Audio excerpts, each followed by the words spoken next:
Good evening. It is a sweeping probe into alleged police corruption. Ontario's Inspector General of Policing has announced all 45 police departments in the province will be under review. The move comes just days after Toronto police officers were charged in a corruption case linked to organized crime. CTV's Queen's Park Bureau Chief Siobhan Morris is live tonight. And Siobhan, we've learned Toronto's chief is looking to suspend more officers without pay. That is the next domino to fall in this still unfolding criminal investigation. As for that review, I've talked to many people who work in policing or have in the past, and they say they've never seen a review of quite this scope. Cars coming up behind.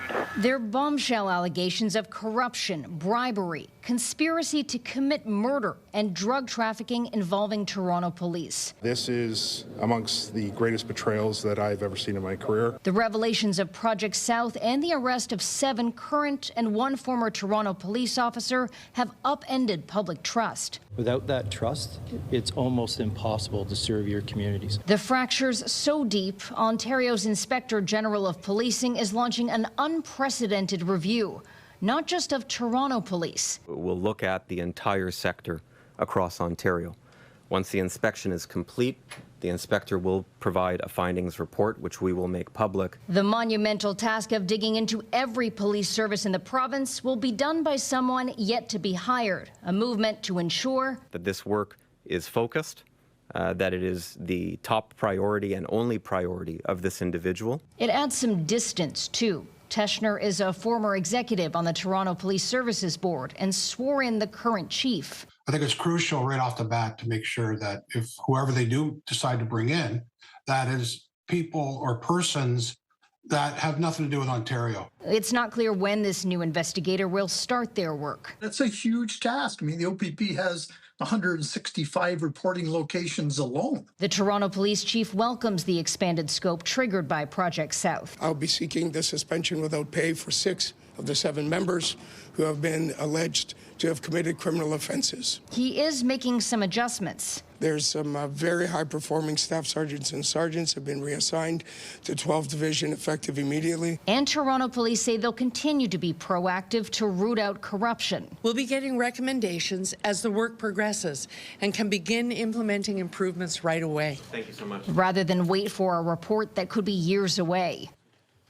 Tonight, the union speaking for Toronto police officers worries that this investigation might be overly broad. Their president writes in a statement that he doesn't want his members to be collateral damage for the bad acts of a few. He says that the Toronto Police Association must have a seat at the table through this process. Reporting live from Queen's Park, I'm Siobhan Morris. Nathan and Michelle, back to you. Well, thank you, Siobhan.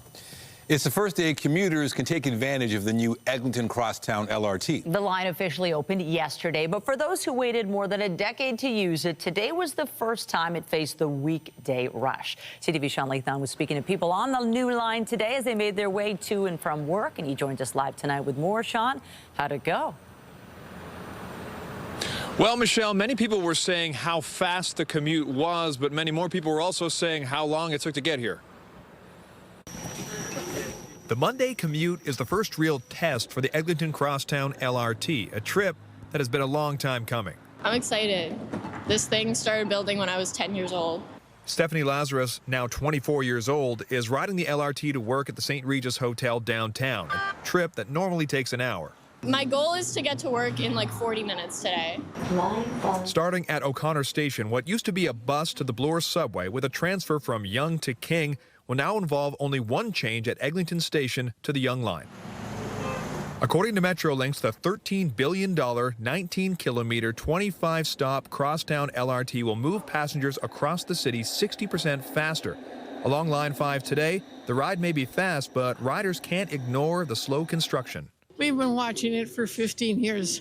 I thought it'd be dead by the time they finally opened this thing, but I'm really happy it's open.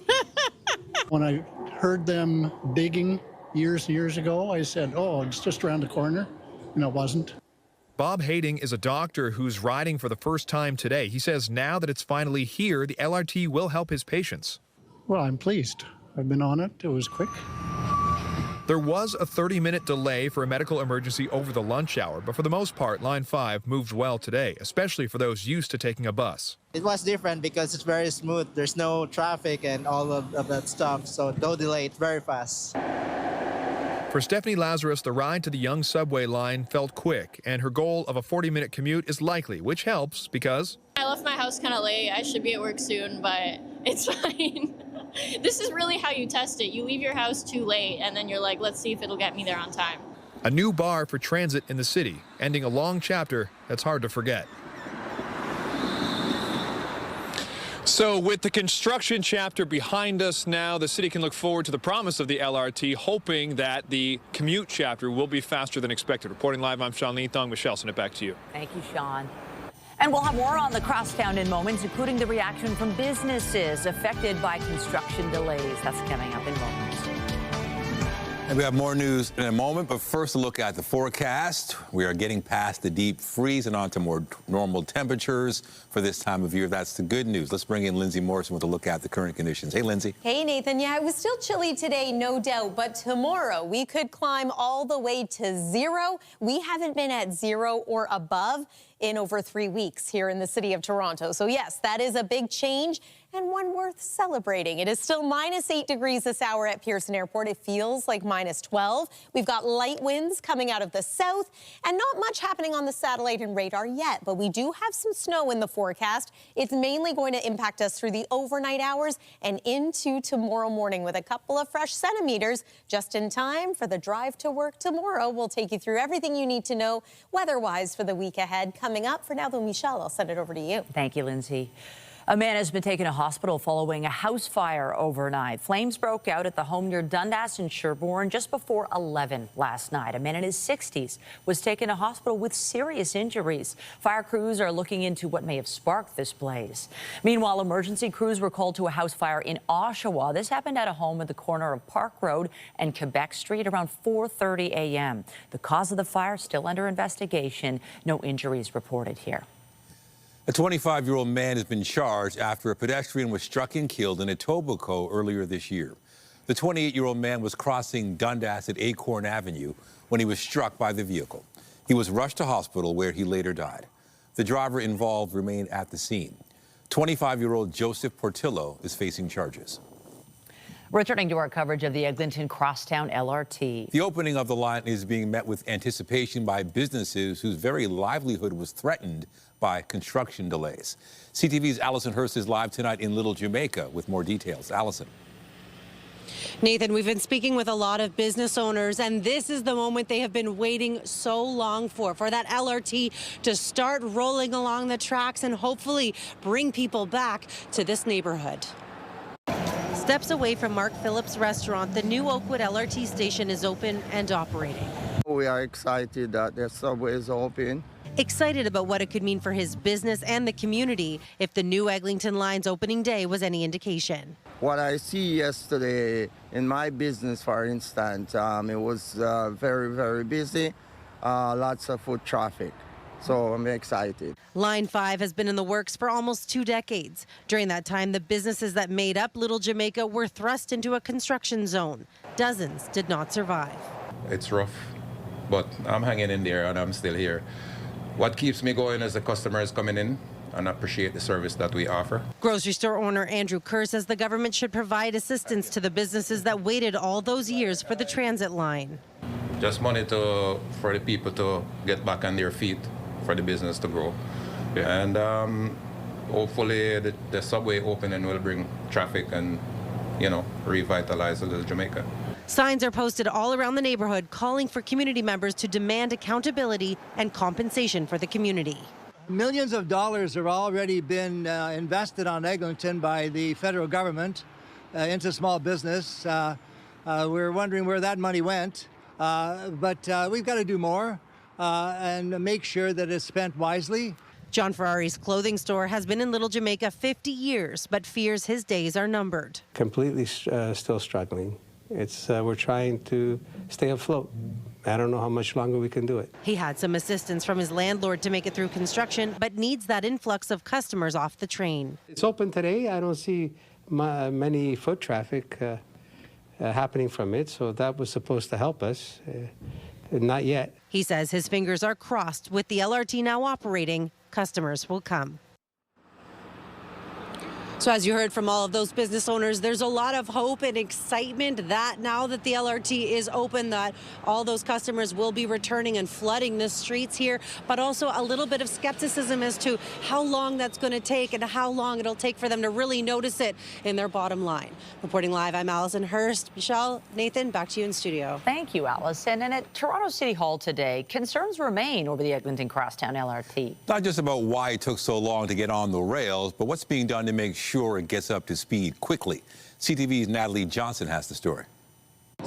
Eglinton LRT service may be off to a smooth start, but getting to this point, 6 years late and $1 billion over budget, was a rough ride. One thing we know about this premier, he doesn't like accountability. On Friday, Doug Ford rejected opposition demands for a public inquiry into what went wrong with the Eglinton Crosstown LRT. Guys, you're beating a dead horse here. But from Queen's Park to City Hall, the calls continued today. There needs to be some sort of inquiry from these two LRT lines in terms of the lessons learned, so that when we're going forward with the next iteration of LRTs, whether it's Eglinton East or Waterfront East, we don't sort of repeat the same mistakes that have already been made. Here at City Hall, Council directed staff to implement active transit signal priority on the new LRT lines following the sluggish rollout of the Finch West LRT in December. Those adjustments don't begin on the Eglinton line for another few weeks and won't be in full effect until May. It doesn't take an engineer to understand that if a vehicle needs to slow down and stop at a traffic signal, it's not going to be rapid transit.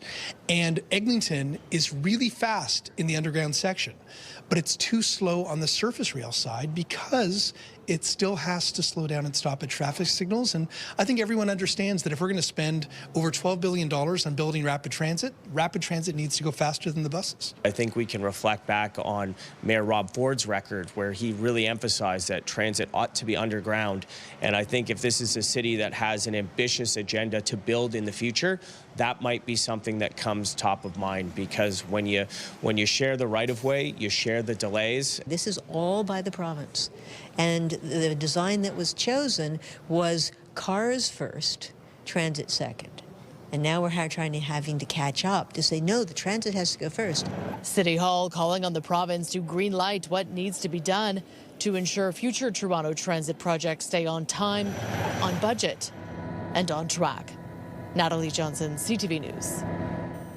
If you haven't had the chance to ride the new LRT, we want to give you a taste of what the transit line is like. We sent our Rahim Ladani to give us a personal perspective of what it's like to cross the city on the crosstown and see just how long it takes. Come with me as I ride and time the Eglinton Crosstown LRT from end to end.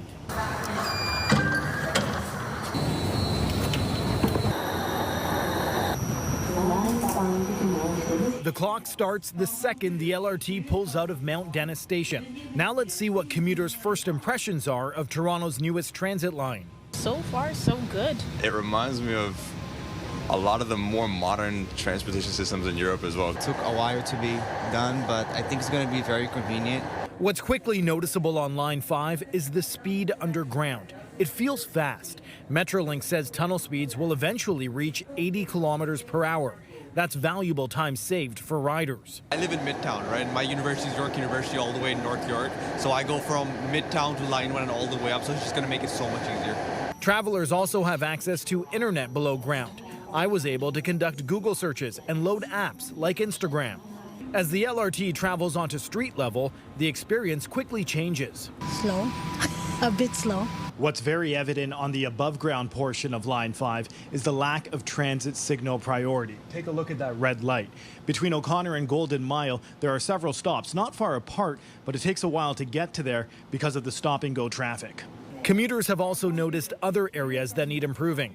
The signage for departures at Kennedy Station was not correct, so I'm sure that'll be fixed. As the LRT pulls into Kennedy Station, I stopped the clock, and we have our total trip time. Faster than Metrolinx's projected 52 to 54 minutes. We made it from the west end to the east end of the city. 19 kilometers, 25 stations in 51 minutes and 1 second. That's pretty fast. Rahim Ladani, CTV News, Toronto. Still to come, it's a rare sight, partially frozen falls. Tourists are dazzled by the global attraction's breathtaking ice over on the American side of Niagara Falls. We have some important information for anyone planning a flight to Cuba out of Pearson or any other Canadian airport. Air Canada is suspending all flights to the island because of a scarcity of aviation fuel. CTV's Heather Wright has the details. Beginning Tuesday, jet fuel will no longer be available to international airlines in Cuba. The latest sign of the devastating impact the U.S. fuel blockade is having on the Caribbean nation. We came to Cuba knowing what to expect. There's some things you'll have every day, some things you won't. I mean, that's a norm for here. But what has been the norm is deteriorating quickly with widespread shortages of food, fuel, and medicine. Air Canada announced today it is suspending services to Cuba, focusing instead on repatriating the roughly 3,000 passengers who are still there. WestJet and Air Transat have not suspended service but have issued travel notices, allowing for free changes or cancellations. This all comes as Cuba experiences the worst economic crisis in nearly 70 years. We don't get to see how it truly affects the Cuban life on the island. For decades, Venezuela had been the primary source of oil for Cuba, a source that was cut off when the United States captured Venezuela's president in January. Then U.S. President Donald Trump said he would impose tariffs on any country that sells or provides oil to Cuba, further depleting its sources of fuel. Some experts say Cuba is on the brink. By the typical definition of what we think of as a failed state, Cuba is sort of on the cusp of it. The government has closed hotels in Veradero and is consolidating tourists to save on resources. Fuel sales are being limited while school and business hours have also been reduced. Cuba has said it is open to negotiating with the United States to end this oil blockade. Meanwhile, the government is warning its citizens to prepare for hard times beyond what they are experiencing now. Heather Wright, CTV News, Toronto. At Pearson Airport this afternoon, many travelers returning from Cuba today, as they planned, said they were unaware of the severity of the issues facing the country until they were leaving. Most said they're happy they'd made it home before flight cancellations or changes went into effect. We actually just found out when we were boarding on our bus this morning from other people. So we've just found out we were going to be delayed 25 minutes, and it really wasn't that bad for us. But they're such a great group and a great country. I just feel really badly for them. Honestly, everything was great there. Like, there was lots of food. We experienced no power shortages. It's really, like, it sucks for the Cuban people, and obviously you have this, like, type of uncertainty because you feel bad for them, right? But we'll definitely want to go back once everything's up and running again. A Canadian mining firm has received reports some of the workers abducted from one of its sites in Mexico has been found dead. Now, the 10 employees were taken last month from a mine site in the western state of Sinaloa. It prompted a search by local authorities and the military. Vancouver-based Vizsla Silver Corporation says it's awaiting confirmation from the Mexican authorities on today's tragic news. It's unclear how many bodies were found. 4 people have been arrested for suspected involvement in the workers' disappearance.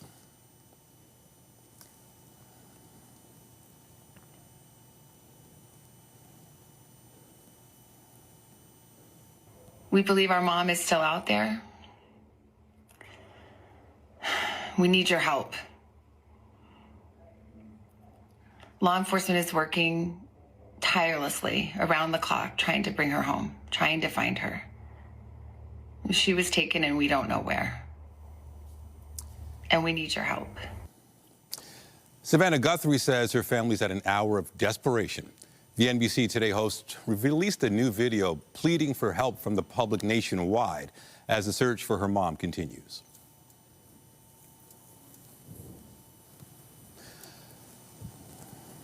Now, the video was posted hours before a purported ransom deadline apparently set by Nancy Guthrie's abductors. Authorities believe the 84-year-old was taken against her will from her home just outside Tucson more than a week ago. The FBI is now asking for the public's help on digital billboards in several major cities from Texas to California. The agency has already offered a $50,000 reward for information. The Canadian government is calling for the release of Hong Kong's most vocal critic of China. Media tycoon Jimmy Lai has been sentenced to 20 years in prison, ending a high-profile case. Foreign Affairs Minister Anita Anand posted this on X, saying Canada is disappointed with the sentencing of pro-democracy media figure Jimmy Lai today in Hong Kong. Mr. Lai is 78 years old and in poor health, and we call for his immediate humanitarian release. Canada will continue to support free and independent media worldwide. Lai was accused of conspiracy to collude with foreign forces and publishing seditious materials. The British citizen denied all charges, telling the court he was a political prisoner facing persecution from Beijing. He was arrested in August 2020 and convicted last year. A number of other countries also are expressing concern about the sentencing. Arctic security has become increasingly important for several countries, including Canada. In Luxembourg today, NATO's Supreme Allied Commander in Europe provided the latest on a mission to the region. I think it's been reported widely that we're doing some planning now on a new Arctic mission called Arctic Sentry that has not kicked off yet, but we're in the final stages of planning for that enhanced vigilance activity. The general says the alliance might have something to announce later this week. NATO is looking to strengthen security in the high north amid a continuing presence by Russia and an increasing presence by China. The Arctic Sentry mission was one of the topics discussed by the NATO chief at the recent World Economic Forum. Meanwhile, there was a renewed pledge of support from two NATO allies for strengthening defense supply chains, including in the Arctic. Mark Carney welcomed his counterpart from Luxembourg to the nation's capital today. Luke Frieden leads a nation that is one of the largest sources of foreign direct investment in Canada. The two leaders committed to expanding bilateral trade and investment, including in advanced manufacturing, infrastructure, and financial services. Below freezing temperatures are creating a new type of attraction for tourists at one of the world's most popular natural wonders. The American side of Niagara Falls is partially frozen. The formations might make it look like the falls are totally iced over, but the strong currents of more than 20 million gallons of water every minute are too powerful to freeze completely. So it still flows underneath the frozen layer of mist and spray. Visitors love the view, calling it beautiful, gorgeous, and a gem. The river has only been completely halted once, when it was blocked by an ice jam in 1848. Coming up on CTV News, the long road to the Eglinton Crosstown LRT. Years late, $1 billion over budget and plagued by delays and disputes. We look back at why Line 5 failed to stay on schedule. And I'm Pat Foran. Coming up on Consumer Alert, many people use social media sites like Facebook and Instagram. But what happens if your account is suspended and you're locked out? Viewers tell us they've been kicked off platforms for no apparent reason. I'll have that story. That's just ahead. Well, it was a bitterly cold weekend, and even this morning we were at minus 20 degrees at Pearson Airport. Check out Muskoka. The temperature was minus 30 degrees, and it felt even colder than that. Our jet stream becomes much more zonal this week, so while it's not looking and feeling like spring just yet, this is a step in the right direction. 0 degrees for us tomorrow. How about 2 on the plus side in Hamilton and Niagara Falls? Coming up, we're going to take a look at your Valentine's Day and Family Day forecasts. That's just ahead here on CTV News. When you see it happen, send it to CTV News. Text 10400 from your screen to ours. Text 10400. Many of us use social media platforms to connect with family and friends, and some businesses also use them to reach out to their customers. But some viewers tell CTV News their accounts were suspended after being accused of posting inappropriate material. Here's Pat Foran with a Consumer Alert. Pat. Thanks, Michelle and Nathan. Many people have social media accounts, so when they're shut down without warning, it can lead to losses of photos, videos, and contacts. And if it happens to you, it can seem almost impossible to get those accounts back. It's something I rely on so much for getting new clients. Jennifer Gaskell of Whitby runs Pink Palm Travel, a business she has grown over the past 5 years using Instagram. That's how I grew a lot of my client base, which, you know, is part of the reason why it really stings to have it be suspended right now. Last summer, Gaskell was stunned when her Instagram account was suspended for having inappropriate content, something that made no sense to her. It was flagged for the reasons that they gave me were absurd. It was like nudity, for example. I immediately was like shocked. She contacted Meta to say there must be a mistake and to have her account reinstated without success.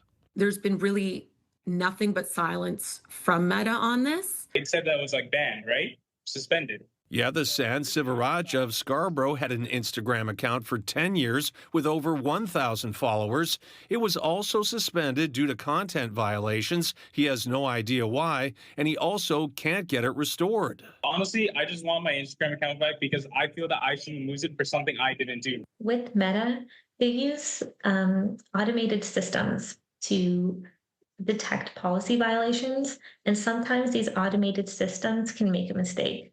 A social media expert says having suspended social media accounts reinstated can be difficult. All the content we're posting online, again, is rented to these social media platforms. It's not really our own. We don't have control over it the way we wish we could. A Meta spokesperson told CTV News support for Facebook and Instagram is available online, and there are steps to take to have accounts restored.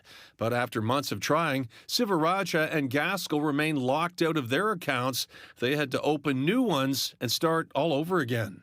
Personally, I've had a 50% drop in inquiries, so it does have a direct connection. And if you have contacts on social media platforms, it's recommended you back them up in case your account is suspended or blocked. Meta is using AI, which means if you do have trouble, you may not speak with an actual person for help. On your side, I'm Pat Foran. If you have a consumer story idea, email us at alert@ctv.ca. Well, no doubt about it. This week, starting off very cold. It was frigid with that wind chill this morning, but it is really exciting to look ahead and just to tomorrow and the days ahead where we start to get to bearable temperatures. I think it might feel downright warm. Yeah, 0 plus 1, it's almost like you want to wear shorts and a T-shirt because we haven't had that weather for so long. Yeah, we say this in weather all the time. It is all relative. And right now this week, 1 degree is going to feel like the middle of spring, isn't it? Last time we were above the freezing mark, 2 degrees to be exact, was January 17th. So that was more than 3 weeks ago. And yeah, this is our 23rd day, I believe, below 0 degrees, but changes coming. Today we had another cold one, but at least we had some sunshine in the mix along with a few clouds.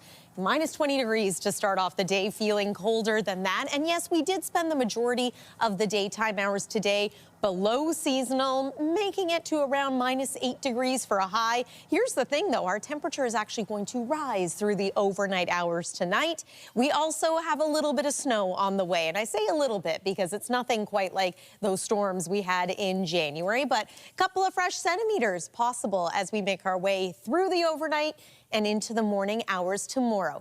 Just enough in the GTA to cause a little bit of a nuisance for us for the Tuesday morning commute.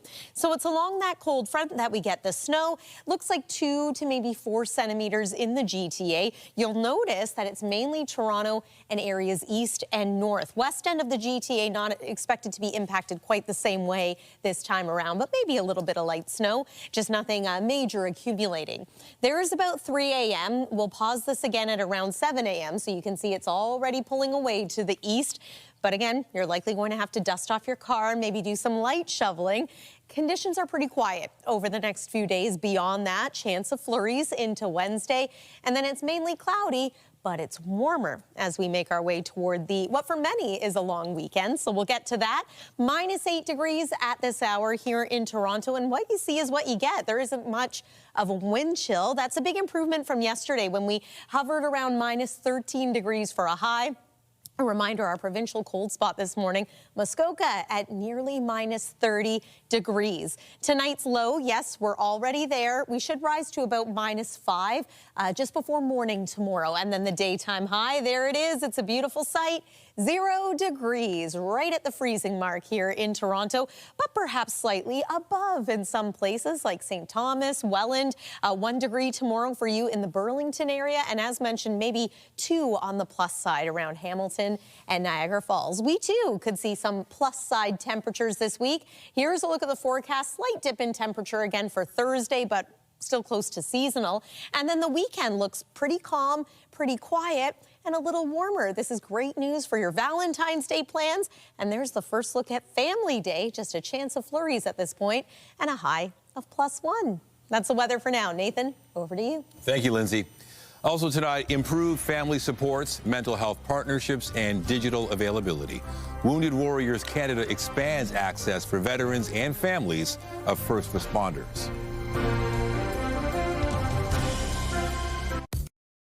A valued support program by Wounded Warriors is now online to help spouses of trauma-exposed professionals across Canada. CTV's health reporter Pauline Chan takes a closer look. Chris Linford was a 33-year member of the Canadian military, largely working in healthcare as a nurse. I was deployed to Rwanda, Africa, just on the tail end of the genocide. The experience led to a diagnosis of PTSD years later. PTSD is kind of one of those injuries that makes you stare at your belly button all day long. So you don't really have a great deal of capacity to see how your behavior is impacting others. I knew there was something wrong. And when Catherine Linford eventually sought help for herself, she didn't even realize it was connected to Chris's behavior. I sought help just because I thought I need to figure out what's going on with me. I was sad, I was angry, I was frustrated. So I just needed to find out why. She and 2 experienced mental health workers appear in a new online program called the Spousal Resiliency Program, a spin-off of Wounded Warriors in-person course. It is not a program to bash our spouses. It's about taking care of us so that we are in a better place to take care, not to take care of them, but to understand them better. Wounded Warriors CEO Scott Maxwell says having the program online vastly expands accessibility. Removing geographical barriers to accessing what we know is needed from spouses no matter where they reside in Canada. He says in Ontario alone, there are some 80,000 public safety personnel, not including retirees or family. You're talking about upwards of 700,000 to 1 million trauma-exposed professional people. The 3-hour-long program is meant to be read and absorbed over several weeks and months. It's a game changer for the country. And Wounded Warriors also has support programs for couples and children of trauma-exposed professionals. Pauline Chan, CTV News. The official cause of death for Catherine O'Hara has been revealed. The Toronto-born actor died on January 30th from a pulmonary embolism with rectal cancer listed as an underlying cause. That's according to a Los Angeles County death certificate. It's unclear how long the comedy icon was battling cancer.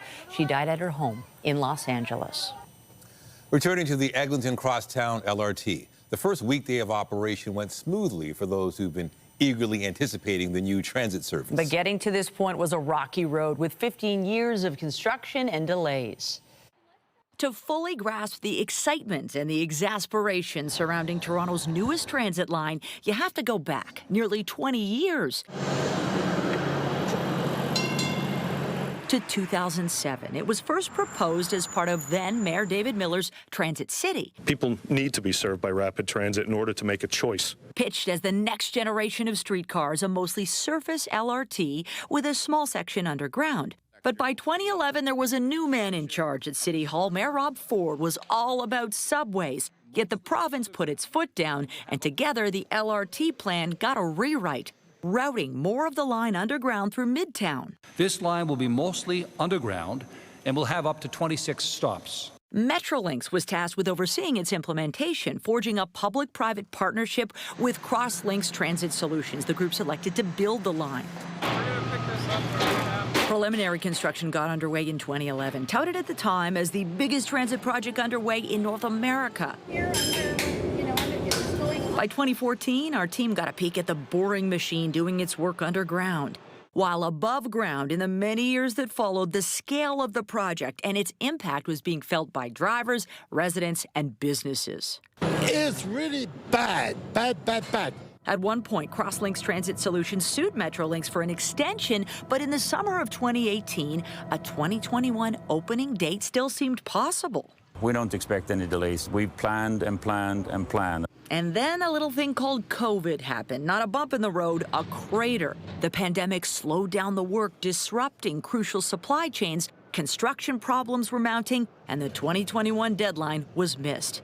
There were more lawsuits, Crosslinks and Metrolinks pointing the finger at each other amid hundreds of millions in unexpected costs, delays, and defects. A pushed-back completion date of 2022 came and went, and then no new date. In 2024, with drivers being trained, still no date. I'm not going to speculate on dates because that gets us into a messy place. Even when trains were traveling the line for testing, no opening date. Officials pointing to safety and reliability as a priority. No comment. I'm unhappy. The trains are running. The stations are finished. Even as the TTC took over operational control, hopes for 2025 were ultimately dashed. We've been waiting for a long time, and that's how many years now? About 15 years since shovels first went into the ground, half a decade since that original opening date. Enough to make it one of the most delayed transit projects in the city's history. Making this very moment long awaited, to say the least. Rolling on the LRT. After the break has been the backbone for musicians across the country for 60 years, but now Steve's Music is closing several of its stores. We take you inside the iconic downtown location as it pivots online.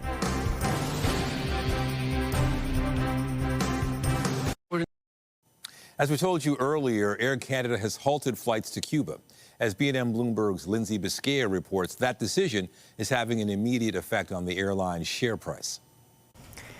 Shares of Air Canada ended the day in the red after the airline suspended flights to Cuba. Air Canada says the decision is because of an ongoing shortage of fuel on the island. The airline says it will be sending empty flights down to Cuba to return around 3,000 passengers. Shares of Air Canada ended the day down almost 5%. And the Canadian dollar is up 60 cents to end the day to 73.76. West Texas Intermediate climbed to 64.36. Western Canadian Select is up 47 cents to 48.04. And the TSX climbed to end the day ending just above 33,000. Those are your business headlines. I'm Lindsay Biscaya. The Business Report is brought to you by Canadian Western Bank, the bank built for business. The operator of Eddie Bauer's Canadian store says it's filed for bankruptcy protection in the U.S. and will soon make a similar move here in Canada. Eddie Bauer LLC says the 220 stores across both countries will remain open, but it will host liquidation sales as the court processes get underway and the business seeks a potential buyer. If it can't find someone to purchase the business, Eddie Bauer will begin a wind down of its Canadian and U.S. operations. The company has 31 stores in Canada, with about half in Ontario. Some have started marking down inventory by at least 60%. Cineplex is closing its location in the Beaches later this month. The company says it will host a final day of screenings at the theater on February 17th. Cineplex says the decision was made after the landlord chose to lease the space to another business. The company also thanked the community for their support. Since the 1970s, it's been an iconic stop for music lovers in the city. But the end appears near for Steve's Music as the company that runs 5 stores announced it is restructuring and will close some locations. CTV's Beth McDonnell has more. Customers try out guitars at Steve's Music Store as the song on this long-time Queen Street West business fades out. I didn't know Steve was closing down, so the moment I heard that, I said, I guess I'll come here one last time and see what all they've got. Every musician I've spoken to over here has some story of Steve's. People's family have been coming here for years. Clearly, this is a Toronto icon. Many have been showing up at the shop after hearing about the liquidation sale over the weekend at all 5 of the company's locations in Montreal, Ottawa, and Toronto.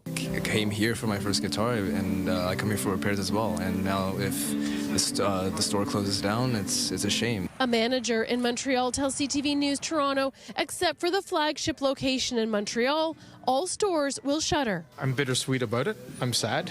It's been I guess a staple of music for my whole life. My uncle used to work here, and he's worked here since he was, I think, a teenager, just retired. If I can support them in some way, I will. And I mean, look at that beauty. Come on now. A letter to friends and customers posted on the company's website says Steve's Music Store opened in Toronto in the 1970s, alongside the rise of the city's music community and punk movement, adding it is with a heavy heart they've taken the difficult decision to undertake a formal restructuring, citing significant disruption across the sector and financial pressure. Back in the day, this used to be a place I shopped all the time, and it's sad to see him go. Jeff Jones has lived most of his life in Toronto and downtown. He's a musician who plays with some of Canada's biggest names in music. Is just a part of this whole thing. The venues across the street, Steve's Music here, the TV station just down the block. It was part of a whole scene. But things are different now. The company says it hopes to emerge leaner and more focused and looks forward to serving customers during the sale. Staff in Montreal say the Queen West store will close March 1st. Beth McDonnell, CTV News. Canada picked up its second medal at the Milano Cortina Olympics today, another bronze. Ontario's Megan Oldham made it to the podium after an impressive rebound in free ski slopestyle. CTV's Scott Hurst has the highlights from day 3 of the Games. This thing is really heavy. I think it's beautiful. Canada's Megan Oldham is already loving life as an Olympic medalist. The 24-year-old from Parry Sound, Ontario, north of Toronto, soared to new heights on the biggest stage. With skis raised and medals around their necks, the top 3 making sure they got a podium selfie to freeze the moment in time. Oh, I feel incredible. It still feels a bit like a dream. Bronze in women's ski slopestyle and redemption for finishing just off the podium in big air at the Beijing Games 4 years ago. An Olympic accomplishment Oldham will never forget. I'm so proud of myself for putting a run down and being able to get up on the podium and bring home a bronze for Canada. Quebec's Naomi Ernest, who finished 7th in the ski slopestyle final, says it's an inspiration to watch her teammate on the podium. Definitely seeing her success here really inspires me, and I'm so happy for her, and hopefully I can do the same one day or maybe in 4 years. Expect to see both women compete in the big air competition as well later in the week. It was a close call for Quebec City's Beatrice Lamarche in the women's 1,000-meter speed skating final. The 27-year-old in her first Olympics was in the bronze medal position watching the final pair of skaters. Ultimately, the second-generation Olympian was bumped down to 5th, less than 1 second off the podium. Canada's medal count is now 2 as the first full week of competition is well underway. Bronze for Valérie Malte in long track speed skating, and now bronze for Megan Oldham in ski slopestyle. Scott Hurst, CTV News, Toronto. Also today, Canada's women's hockey team defeated Czechia 5-1. Julia Gosling scored twice, with Kristen O'Neill, Sarah Fillier, and Laura Stacey also finding the back of the net. But it may have been a costly win. Captain Marie-Philippe Poulin left in the first period with an apparent right knee injury after being checked along the boards. She did not return for the final 40 minutes. Canada is 2-0 in preliminary round action and plays the U.S. tomorrow. Can't wait. Just ahead, framing the tensions between cultural tradition and a new landscape. We take you to an art exhibit that explores heritage, survival, and surrender.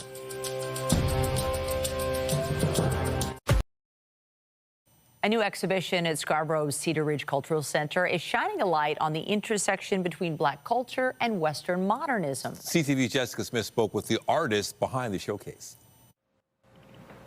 Art meets storytelling in a new exhibition at the Cedar Ridge Creative Center. Keepers of Identity is my story, moving to Canada, living in Canada, existing in Canada. Shagun Caesar came to Canada from Nigeria in 2021. His work, a representation of what it's like to find a sense of self in a new landscape, starting with the Mondrian-style grid paintings. So I'm placing Black subjects against that background because when I came in, it felt like the old system would swallow me all. So I felt like I needed to do something so I can be seen. The Mondrian-style images represents one of 3 sectors of the exhibition, each room a different chapter. Was why I decided to I'm showing like 3 collections. I'm telling the whole story of my life in Canada, and it's been amazing. Finishing with the visual of beginning to open up and explore a sense of belonging. In some cases, you see them like they are like more covered up. in some, like this one, they are like not even like covered up at all. So this is like a very delicate balance between survival and surrender. Showcasing the evolution of maintaining culture and celebrating the Black diaspora, all while connecting to a new home. Keepers of Identity here at the Cedar Ridge Creative Center is free to attend and will be in place through to February 25th. Jessica Smith, CTV News. All right, so you can call it a warm-up on the way. We'll take it. Temperatures near freezing or slightly above in the days to come. But before that happens, a little bit of light snow, just enough to maybe grease the roads a little bit into tomorrow morning. This is what you're waking up to. So it's not a lot of snow. In fact, some parts of the GTA will barely get a trace of snow. Others will see maybe 2 to 4 centimeters, and this all does taper off by the afternoon. Just for fun, we take you to Italy, where the next 3 days of the Winter Games look like this weather-wise. Not too eventful, which is, I think, some good news for the athletes competing. And then our 7-day forecast here, a little closer to home, shows a pretty quiet-looking 7-day forecast, which isn't a bad thing either, and a couple of days where we are above the freezing mark, especially into the family day-long weekend. Michelle and Nathan. Nope, those ones are looking nice. Thank you, Lindsay. That's it for us, but you can join Omar Sachedina tonight at 11 for CTV National News, followed by Zoraida Almu with our next local newscast at 11:30. Meantime, our coverage continues anytime on CP24 and at ctvnewstoronto.ca. For Lindsay Morrison and the whole team here, thanks for watching and have a wonderful night.